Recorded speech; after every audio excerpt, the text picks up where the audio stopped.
Hello. Thank you for joining us today. We're going to go ahead and get started with introductions, and then we'll be providing an overview of the webinar, instructions for the webinar, and materials. My name is Maureen Johnson. I'm the Associate Director for Educator Preparation and Credentialing with the Professional Educator Standards Board. And I'm joined here by several of my colleagues. Jisoo, would you like to introduce yourself?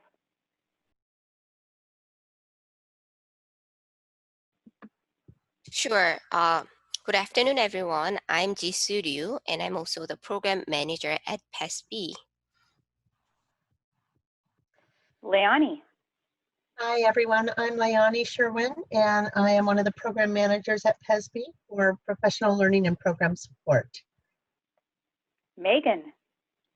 Thanks, Maureen. Good afternoon, everyone. My name is Megan, and I am on the Preparation and Credentialing team here at PESB.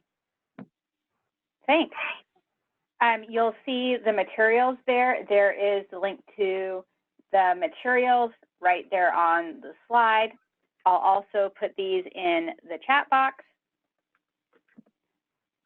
And I will now turn this over to Leonie. Thank you, Maureen. So welcome, everyone. We're very excited that you're here. We're excited about this pilot as well. Just a couple things before we get started. We will have a time for questions at the end.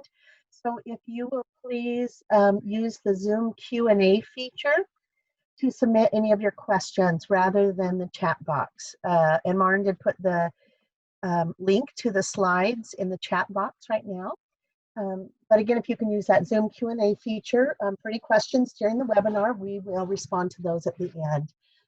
Slides and materials are available at this link, with which Maureen put in the chat box. And also, we will email all slides and materials to all registrants after the webinar. Next slide, please. So I want to give you just a brief overview of what the webinar will entail today. First of all, the purpose of this webinar, and that is to provide information and guidance to preparation programs on the implementation of the multiple measures pilot. So today we are just finishing up welcoming and introductions. We'll then have a land acknowledgement and a moment of silence. And then we'll get into information about why PESB is implementing this multiple measures pilot. We'll talk a little bit about the background and then also the overview of the pilot. And then we'll move into more specifics about what programs need to do. And we're going to talk about guidance and reporting today. And then we will have a Q&A session to answer all of your questions afterwards. So again, we're really glad you're here, and we will go ahead and move on to our land acknowledgement. Thank you, Leonie. I just want everyone to take a moment to kind of pinpoint where they're residing currently on this map. I myself am in Olympia, Washington, and historically that belonged to the Squaxin Island tribe. And as we pinpoint where we all come from, I just want us to acknowledge that even though we are in different locations, many of us reside on the historical indigenous lands of the many different tribes in Washington. As we continue our work around multiple measures, I want us to recognize the indigenous people who have historically been moved from their homelands and their territories are now where our institutions reside and operate today.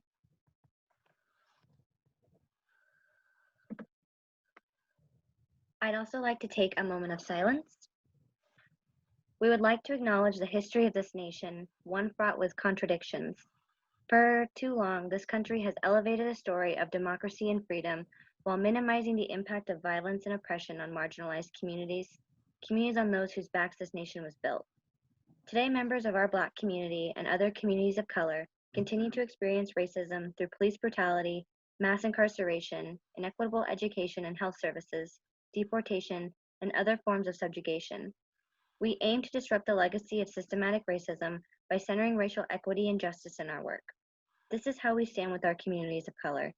So before we begin, we want to offer a moment of silence to consider these words and how you might join us in this work.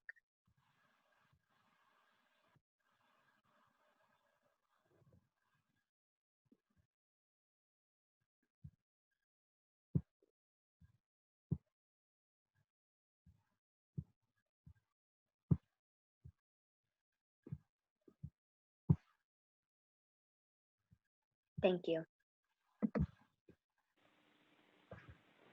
All right, so thank you for joining us today.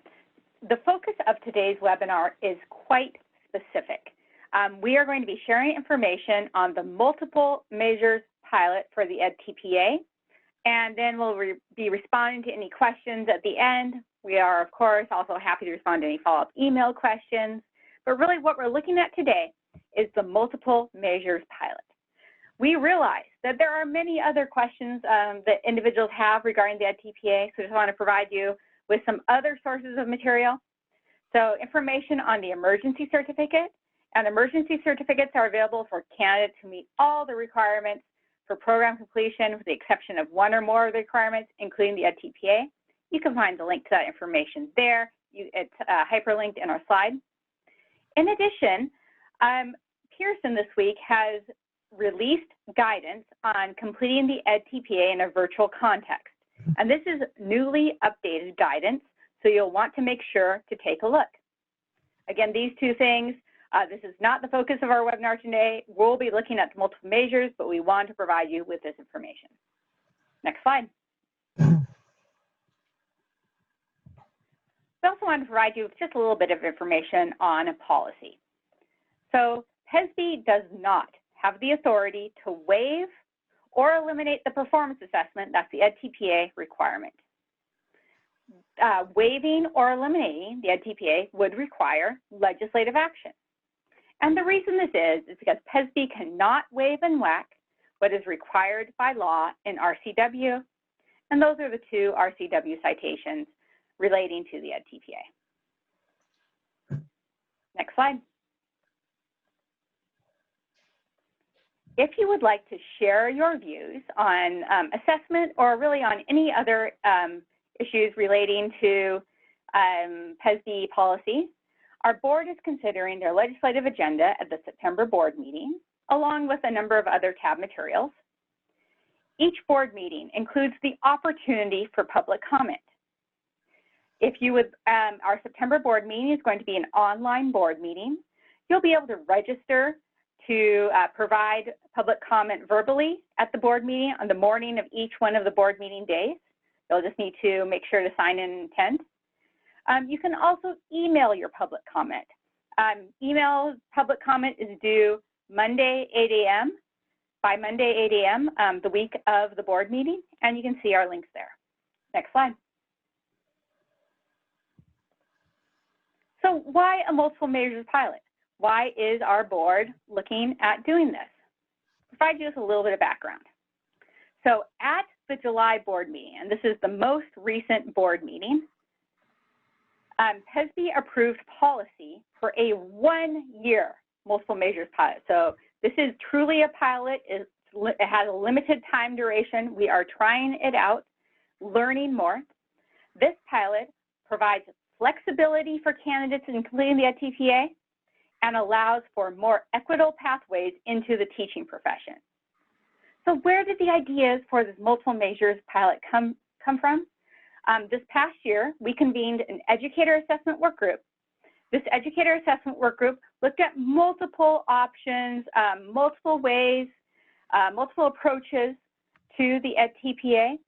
And one approach, which our board adopted for a pilot, was this multiple measures.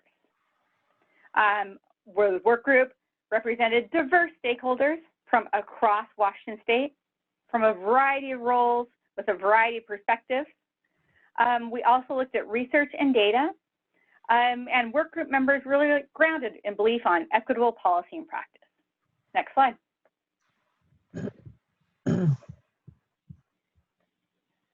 So the overall goal of the work group was to create a culturally responsive and coherent assessment system to ensure a properly credentialed and diverse teaching workforce. Action resulting from this work group was to pilot these ideas. So what we're doing right now is we're piloting ideas to inform future policy regarding multiple measures for the EdTPA in Washington State. So we're piloting these ideas now.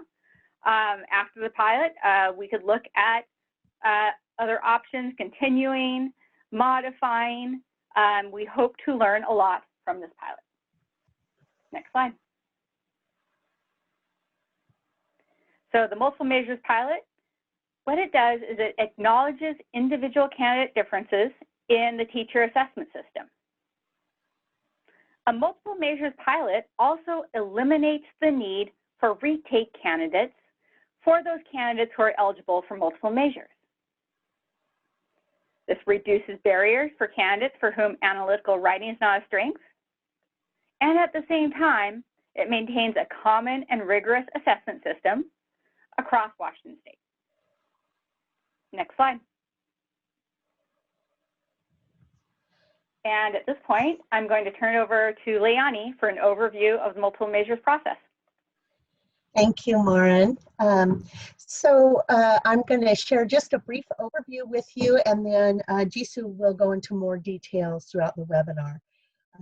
Next slide, please. Thank you. So this first slide is talking about really the candidates and their eligibility. So the way that the pilot works, the candidates will take the EdTPA one time, and candidates in all endorsement areas are eligible for program review through multiple measures. So if they are in any endorsement area besides world and classical languages, candidates must score at least a 35, but less than a 40 to be eligible for the multiple measures review. And the way that work group arrived upon that score was it is one standard error measurement below the current passing score of 40. Any candidates who are in a world and classical languages endorsement program must score at least a 29 on the EdTPA, but less than a 33. And the reason for that is the the passing score for both of those endorsements is 34. And so is 34. And so because they have fewer units to submit. And so that's the difference between the scores there. And I'm sorry, it's 34 for world languages and classical languages. Okay, so candidates must take the EdTPA once. Any endorsement area is eligible with these scores here. And then the candidates also must have taken the EdTPA in this upcoming school year or in any prior years. So PESB does not set a time limit on what years students need to have taken the EdTPA for this multiple measures project, but that is up to the program. So programs can decide if they want to limit how far back they go in the years, and so that is really up to program discretion. So next slide, please. Thank you. So we talked a little bit about candidate eligibility. Programs then will need to determine if the candidate should be recommended for certification through this multiple measures process. And through this process, the programs have discretion to choose multiple measures evidence to review, either from a list or to determine another appropriate multiple measure for the candidate. Candidates can be recommended under the multiple measures pilot from August 25th, 2020 through June 30th of 2021. So this multiple measures pilot becomes effective August 25th. So that is the first date that candidates can be recommended through this pilot. And this will go, they can be recommended all the way through June 30th of 2021. So that is just a brief overview, and Jisoo is going to share more details with you about that. Thank you. So next slide, please.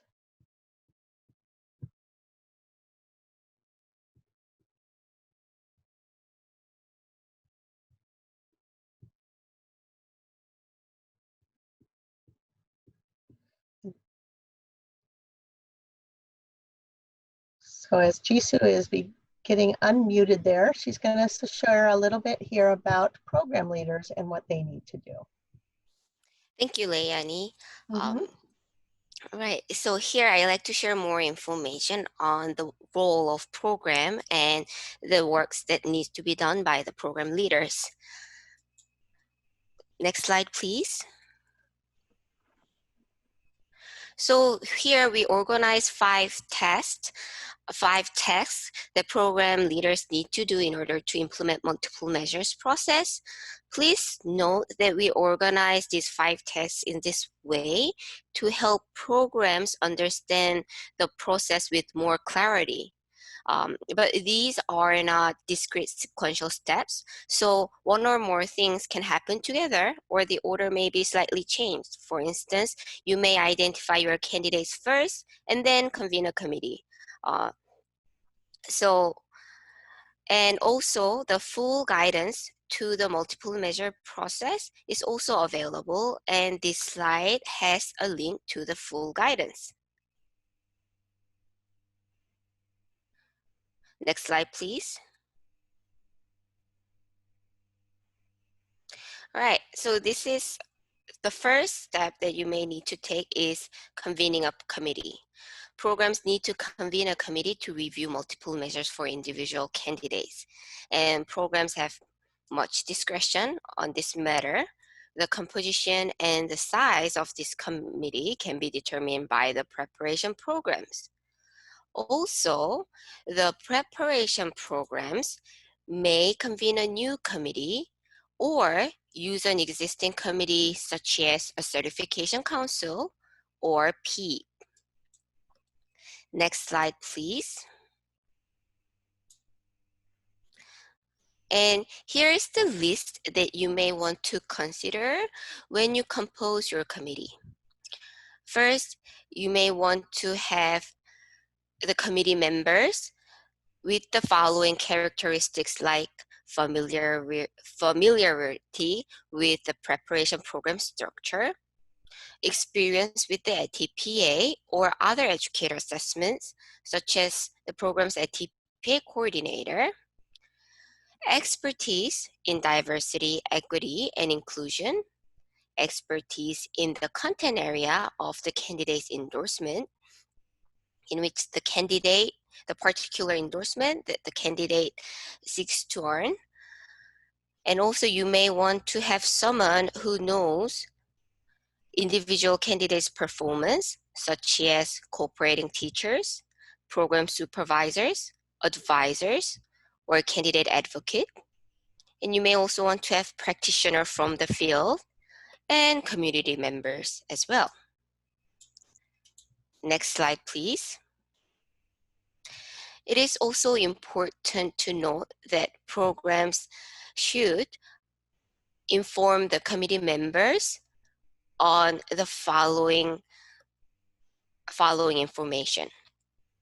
So first of all, the committee members should be familiar with the multiple measure process, and they also need to understand the ATPA and ATPA scoring rubrics, the local preparation program requirements for candidates, and statewide standards for teacher candidates that may include the preparation program standards, endorsement competencies, and in-text standards.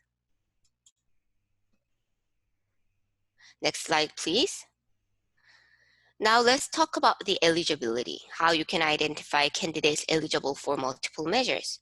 First, I'd like to talk about the scope of the candidates you can recommend for certification through the multiple measures process.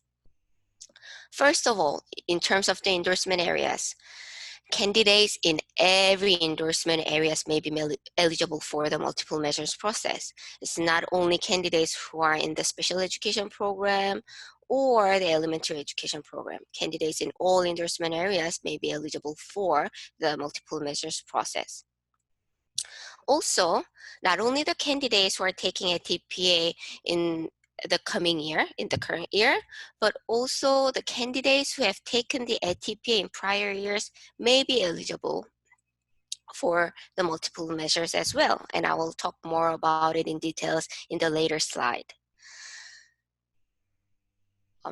Here, you may also need to understand the minimum requirements for multiple measures. Candidates must take a TPA once to be eligible for multiple measures and achieve a minimum score of 1 standard error of measurement, less than the current passing score.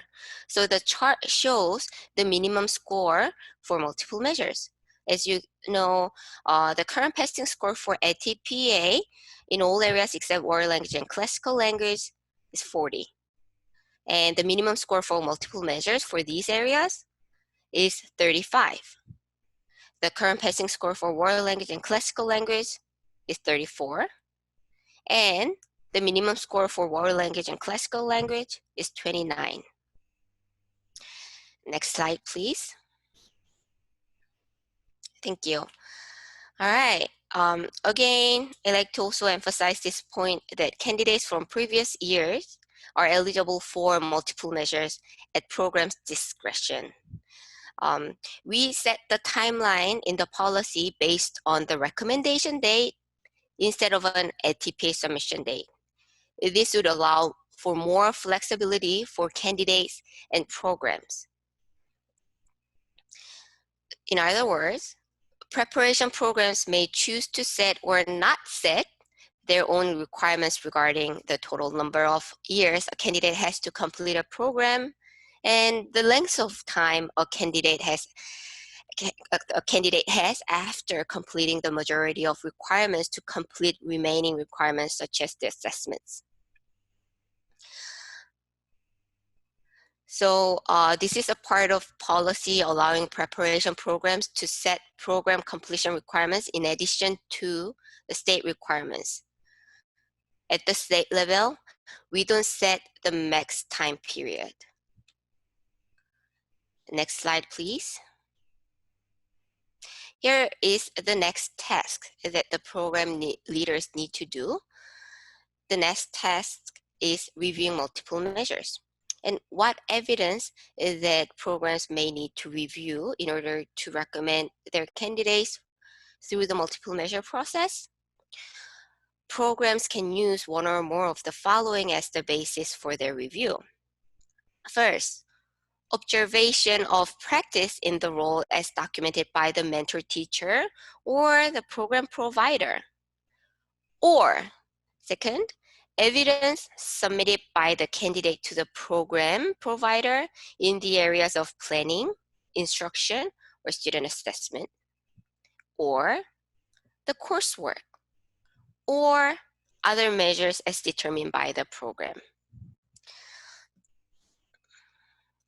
And it is also important to note that programs are required to keep records of the types of the multiple measures that they use for review for each candidate, as this information will be requested in the pilot data survey. Next slide, please.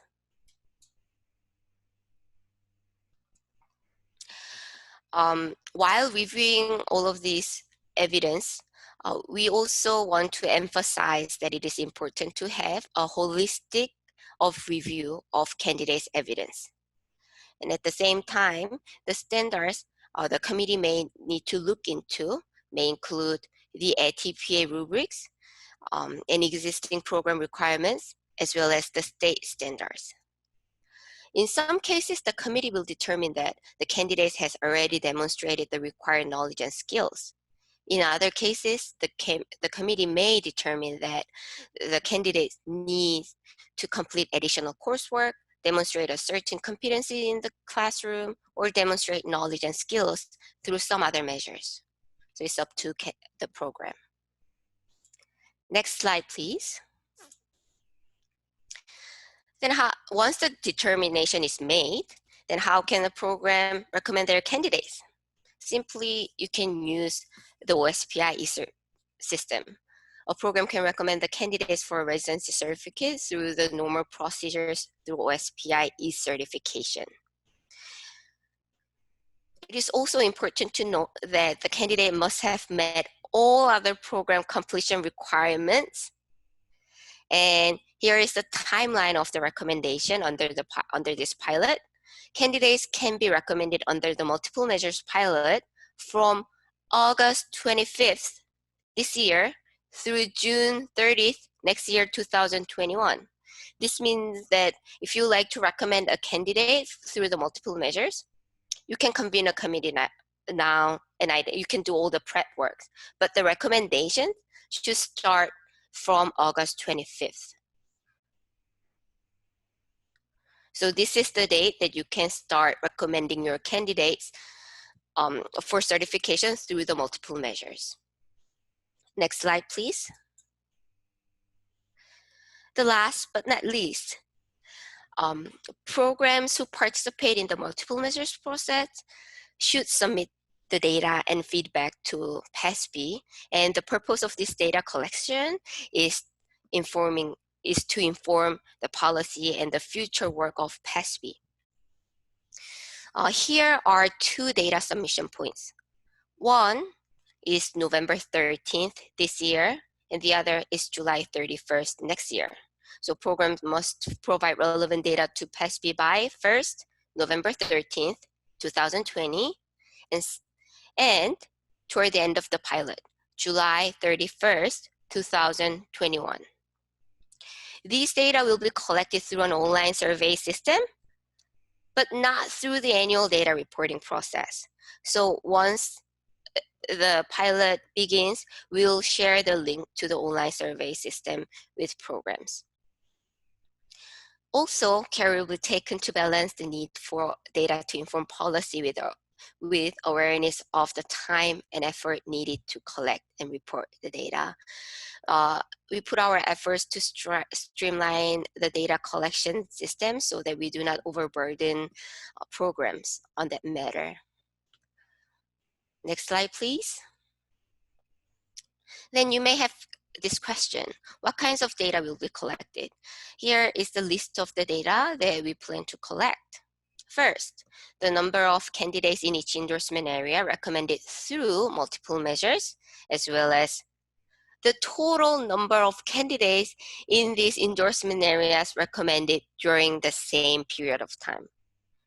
I hope this makes sense. So we are asking you to report us not only the number of candidates who were recommended through the multiple measures, but also the entire the number of entire candidate pool in the same area, in the same time period, at the same time period. Also, we ask you to provide the demographic information of those candidates and the specific multiple measures reviewed by the program for each candidate. We also ask you to submit the data on, submit the information on the procedures used by the program for reviewing multiple measures and other information requested by PASB. This slide also has a link to the description of data to be collected. So if you'd like to learn more about the details of the data collection, please click this link or use this bit.ly link and get more information.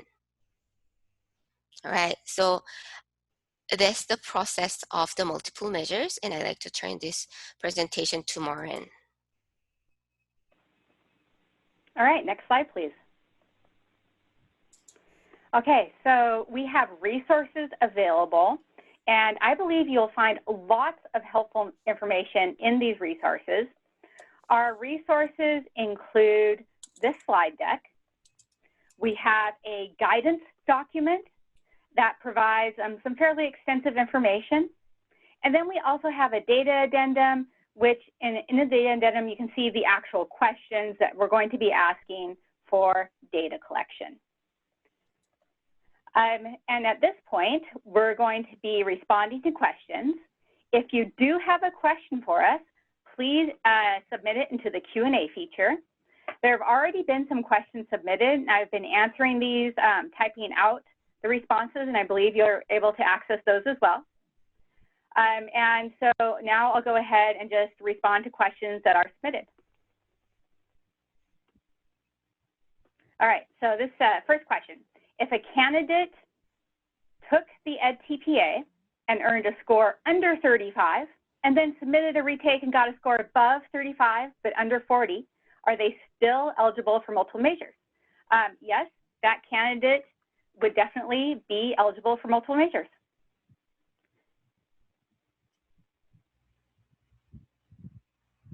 All right, so here we have a question about data collection. The person says, the data collection date is November 13th.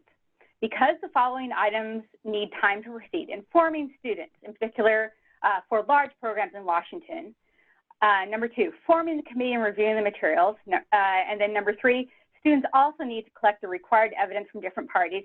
Yes, this is true. You'll notice that we have 2 data collection periods. We have one on November 13th, and then we have a second one in the late spring, early summer. You can go ahead and continue to recommend candidates all year long. These are just the points at which we are collecting data. So our data collection points do not impact whether or not you can recommend candidates. I'll let you know a little bit of the rationale around the data collection points.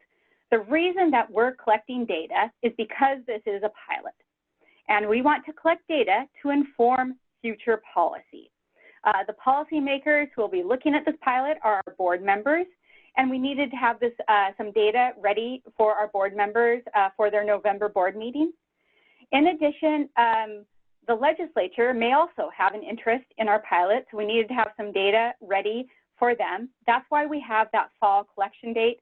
We fully realize that there may have been relatively small numbers of candidates recommended by that fall collection date, but we did need some data at that point. The 2 data collection periods are essentially between late August and November, and then between November and June, and we are anticipating that really the bulk of our data will be gathered at that second data point. And again, whether or not you've submitted the data does not impact whether or not you can recommend a candidate.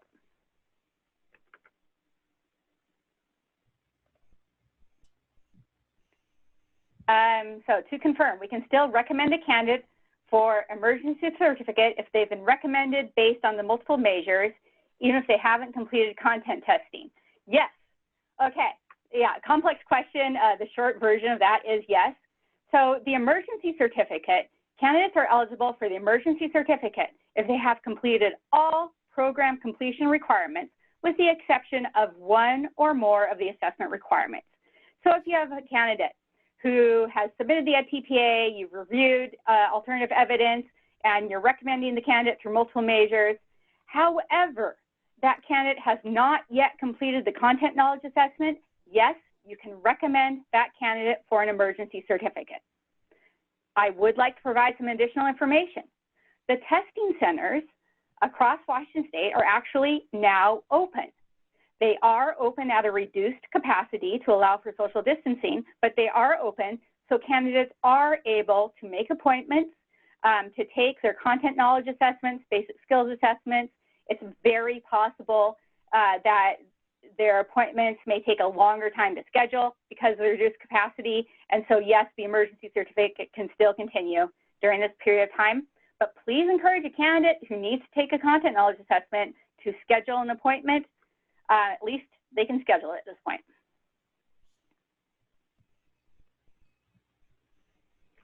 All right, so next question. Could we use candidates' reflections on their EdTPA videos as a measure? So having them look at their videos with specific guided questions related to whatever areas they need to show evidence. The short answer to that is yes. The multiple measures here are flexible, and they allow for program discretion. And the reason for that is because you, the preparation programs, you are the ones who are working with your candidates, you know your candidates. And so if there's a specific aspect, sounds like a task 2 here, an area where you would like the candidate to reflect on and have their candidate demonstrate their performance in an alternative way through reflecting on their videos, yes, you'll be able to do that.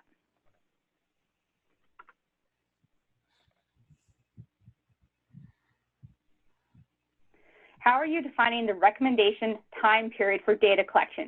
Is it the academic year or term? What we're looking at for data collection is actually the recommendation date, and that's the date at which you recommended the candidate to the OSPI certification office. And the reason for that is all different programs have all sorts of ways of defining the amount of time a candidate can be in the program, when their specific terms are. So we're not looking at that. We are very specifically looking at the date at which you recommended the candidate to the OSPI certification office.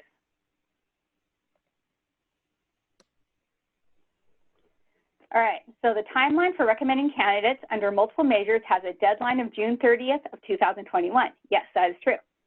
For those of us in the quarter system where degrees aren't posted until July, our current candidates are not eligible for this review. Is the time frame set, or is there flexibility? Okay, so first off, a couple of things here.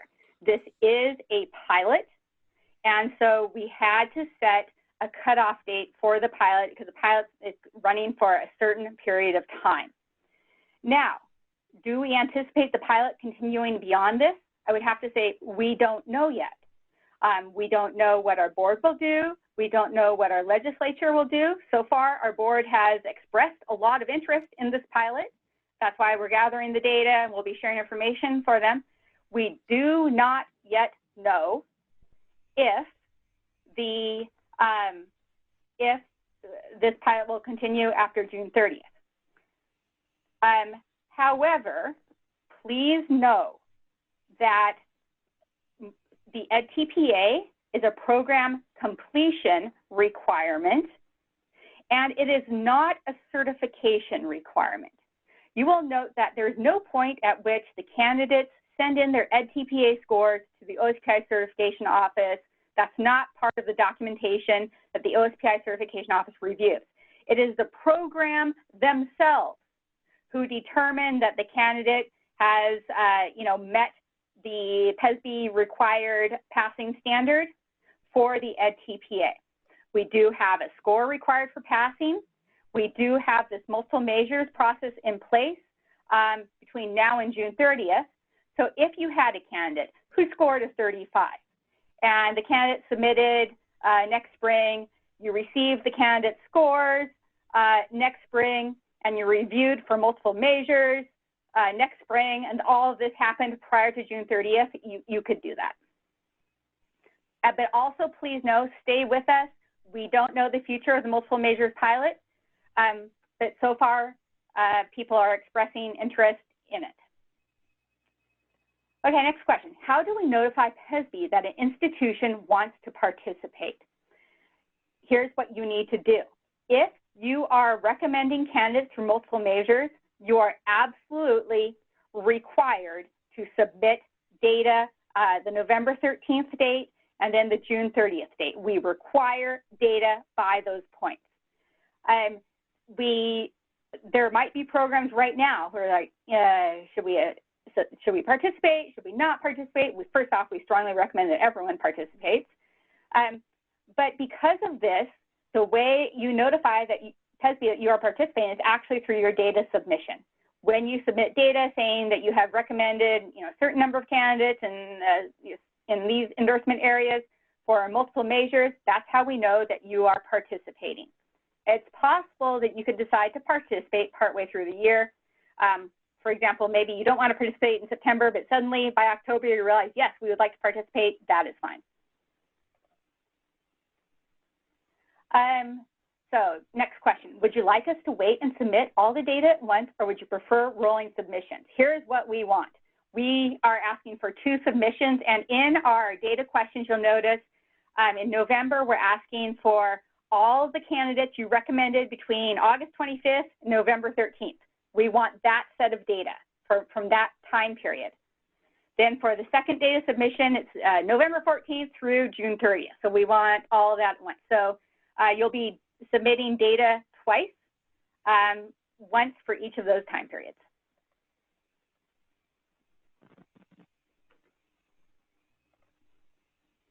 So no matter how much data we collect by November 13th, we must report. Yes, you must report, even if it's an extremely small amount of data. Please report by November 13th. That is really an important date for so many reasons. We really need to be able to inform our board and other policymakers about what is going on. And also, you are required to report. So if you're a participant, you're required to report. So the question is, what if you have 0 candidates by that point? You could report 0 candidates.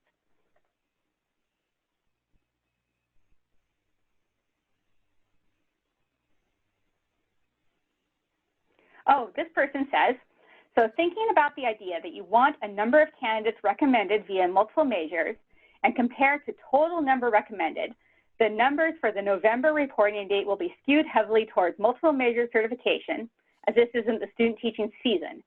So the data is likely to suggest that we are overutilizing the process, just an observation. That's a very astute observation. We have also thought of that. In this first, because you can recommend candidates who took the EdTPA all throughout last year and even in previous years, if you wish, we are realizing that when programs first get their multiple measures committees and review committees up and going, there's likely to be a large number of candidates there at the get-go. We recognize that.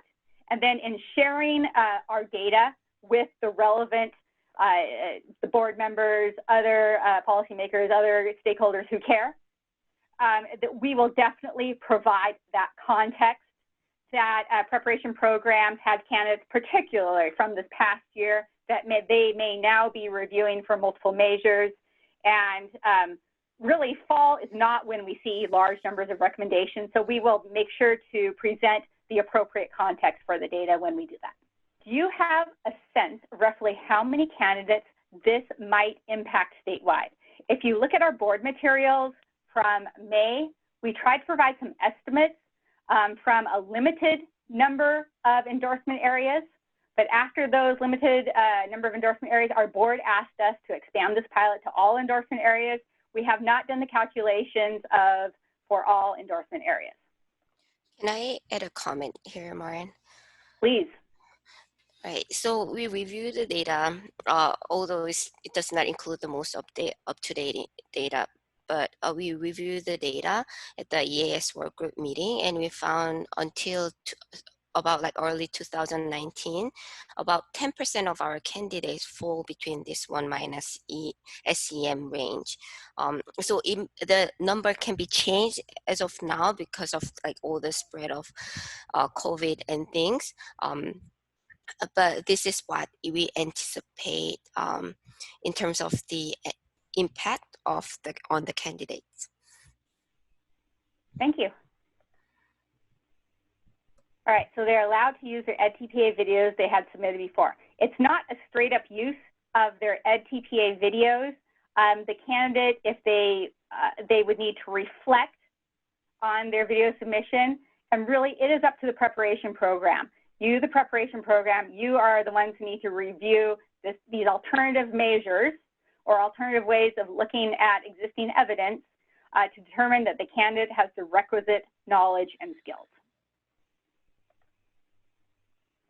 Okay, next question. Do I understand that the November survey is also the data submission site?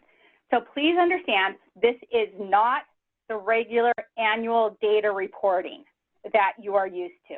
So you have your annual data reporting. What we're doing now is we have a separate survey for the EdTPA multiple measures site, all right? So they're very separate things. If multiple measures ends up going into policy in a permanent way, it's very likely that there'd be some type of data elements associated with it in your annual data submission, but for now they're completely separate. You still need to do your annual data submission, and then we'll have the separate survey. It'll be in a survey gizmo format specifically for the multiple measures. All right, so regarding the data reporting for the number of candidates in each endorsement area by multiple measures and the total number of candidates in these endorsement areas is the total number of candidates anyone we recommended to OSPI from August 25th to July 30th, 2021. The answer to that is yes, but the answer to that is really the total number of candidates you recommended in that endorsement area to OSPI between August 25th and November 13th for the first data submission. And then for the second data submission, it's the total number of candidates you recommend to OSPI in those endorsement areas between November 14th and July 30th. And June 30th, sorry.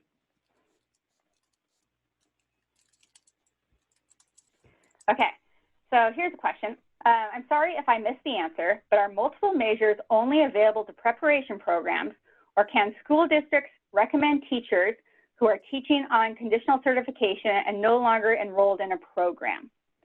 All right, so preparation programs are required to inform, advise, support their candidates on assessments. It is up to the preparation program how long they will allow a candidate to essentially be in their program and what those enrollment conditions are. So school districts themselves cannot recommend candidates for a residency certificate through multiple measures. So school districts do not do review of a TPA, review of multiple measures. A school district might work closely with the preparation program, and perhaps a school district, a cooperating teacher at the school district, a principal, an instructional coach perhaps, might be in a great position to provide some alternative evidence or to an observation, a documented observation to the preparation program. School districts themselves do not recommend candidates for residency certificates.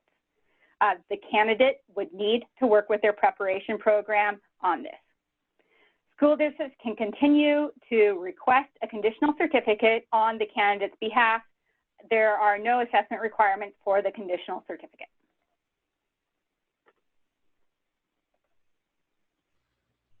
All right, do programs have a limit on the amount of candidates they can review with multiple measures during the pilot? No, we actually discussed that during the work groups. There's nothing that says you can only recommend 10% of your candidates, or you can only recommend 25% or 5%. There is nothing like that. There is no limit like that. We are gathering data. I believe our board members and other stakeholders will have an interest in this just to see what data we gathered. However, when we present this data, we will be sure to present the data in the context that, especially for this first year of multiple measures, preparation programs were able to go back and recommend candidates from previous years who had not yet passed the EdTPA.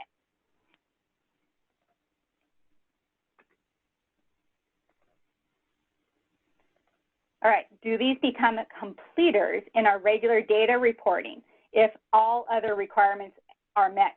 These are folks that you are recommending to OSPI certification for a residency certificate. These individuals have met all other requirements. Yes, we're not, so in your regular data reporting, there's nothing around multiple measures. We are doing that separately. So these would be folks who, so yes, these would be completers. They have met the EdTPA requirement, I'll say that. So that you would consider these individuals in every way as other individuals who had met the EdTPA requirement for your data reporting.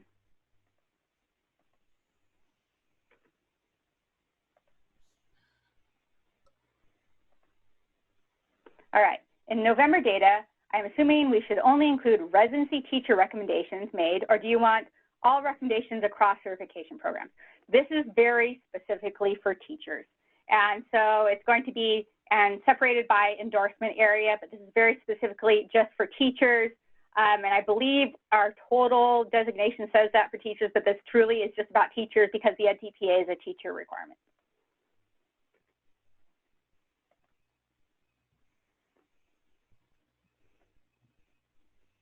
Other questions?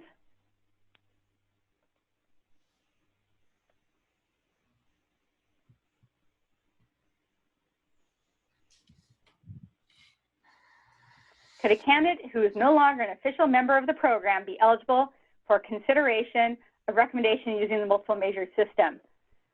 Yes, and the reason for that is because the preparation programs, determine whether or not you're willing to recommend a candidate. And so at the state level, we do not make a determination of these types of individuals, meaning these criteria are official members of your program, and these other individuals not meeting whatever criteria are not a part of your program. That is determined at the program level. So yes, at the program level, and you should work together with your program colleagues to determine eligibility. And this, we were sharing this earlier, Jisoo and Leonie both touched on it a bit. At the state level, we do not say a candidate must complete a program in 2 years, or a candidate must complete a program in 5 years. We don't set anything like that at the state level. That is something that's set at the program level. When we report total students, these will be residency plus emergency. Do we report on both certificates? If so, there may be duplication from students who earned emergency and then earned residency in the same time frame. Here's what we want. We only want residency. We are concerned with residency certificates here.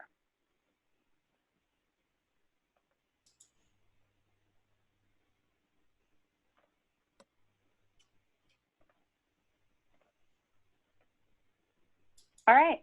Thank you very much to all of you. We recorded this webinar and we'll be making it available. It will probably be next week sometime. We'll have, it'll be captioned, it'll be up on our YouTube site. You can find our guidance document now. We'll be sending out, to all registrants, we'll be sending out the materials, the slide deck, the guidance materials as well. Likely, it'll probably be sometime next week. We'll probably wait until we have the link to the video available. Thank you all very much for coming, and we're happy to answer questions in the meantime. I'd like to thank my colleagues, Megan, Leonie, Jisoo, for doing just a terrific job, as always, today and then in supporting programs, and we hope to be in touch with you. Thank you very much.